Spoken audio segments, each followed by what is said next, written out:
Welcome back, everyone. So, as you discovered in the article, there have been some big changes at big box fashion brands. A few years ago, or quite a few years ago, it was a little bit perhaps embarrassing to some to be shopping at these sort of fast fashion brands. People would consider them to be a bit sort of non-stylish, a bit sort of middle of the road, unfashionable, cheap, wishy-washy rag. But, and hey, that's what they call it in the trade, the rag trade. But over the last few years, you've probably noticed as well that there have been more and more high fashion collaborations going on. So even big name designers have been putting out collections through the big box fashion brands, but also deeper within the company, they've been having some of the marketing people, the technical behind the scenes people coming into brands like H&M and Zara to sort of improve their systems and just make them more appealing to the average customer. I have to admit, I was never ashamed to wear the cheaper brands. I'm just not a huge fashion follower, so I guess it never particularly mattered to me.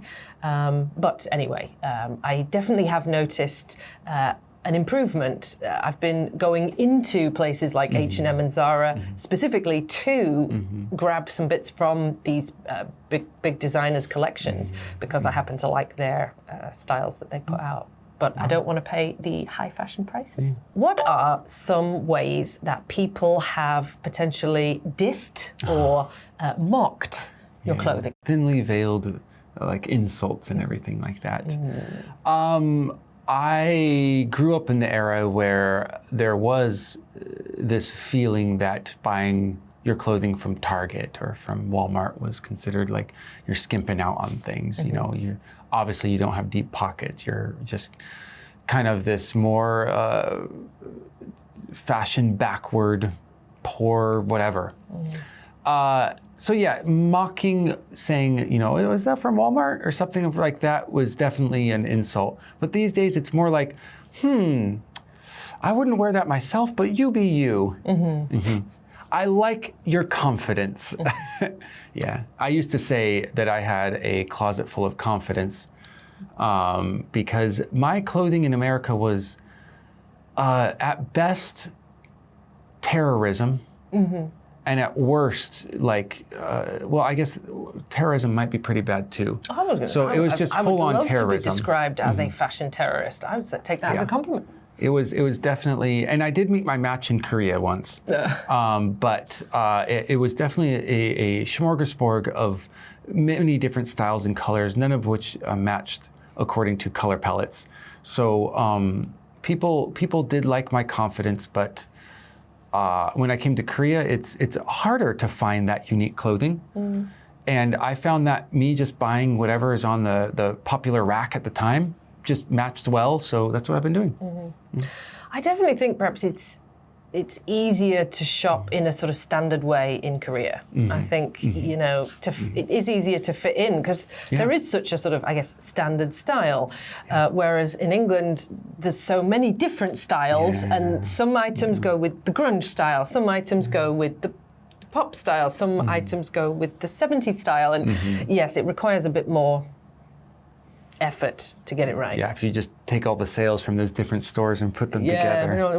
What is that? You'll make your own 70s grunge pop style. Pop grunge maybe is better. Pop grunge. Ooh, that's a new type of music I would like to hear. Pop grunge. I think it's, what is it called? The oxymoron, isn't it? Yes. Almost. But speaking of grunge though, I guess I'm slightly older than you. So when I was in my teens, dressing really badly was actually cool.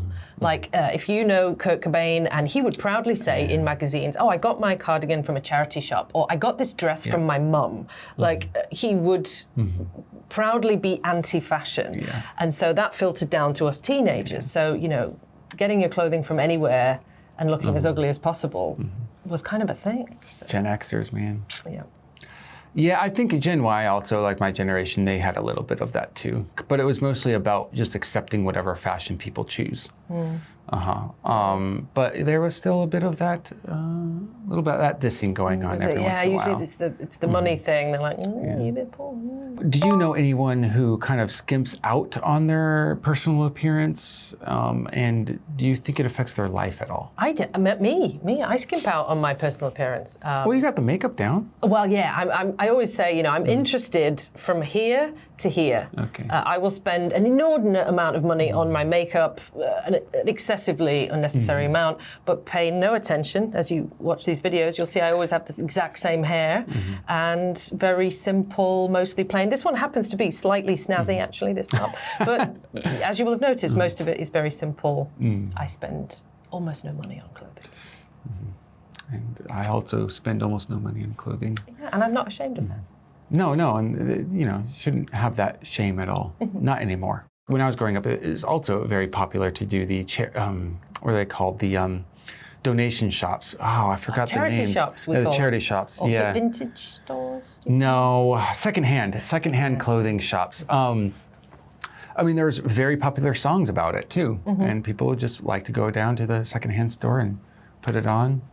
Yeah. Dollar General, pound stretcher for you guys. Yeah, and it's considered a type of recycling these days. It's considered an ethical way to shop. Yeah. So. Yeah, exactly. Let's push our hands into those deep pockets of the vocabulary section and see what we've got to learn today. See you in the next one. Bye-bye.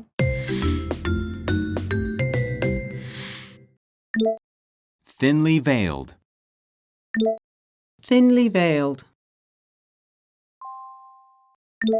Skimp. Skimp. Take a bite out of something. Take a bite out of something. Up one's game. Up one's game. Wouldn't be caught dead doing something. Wouldn't be caught dead doing something.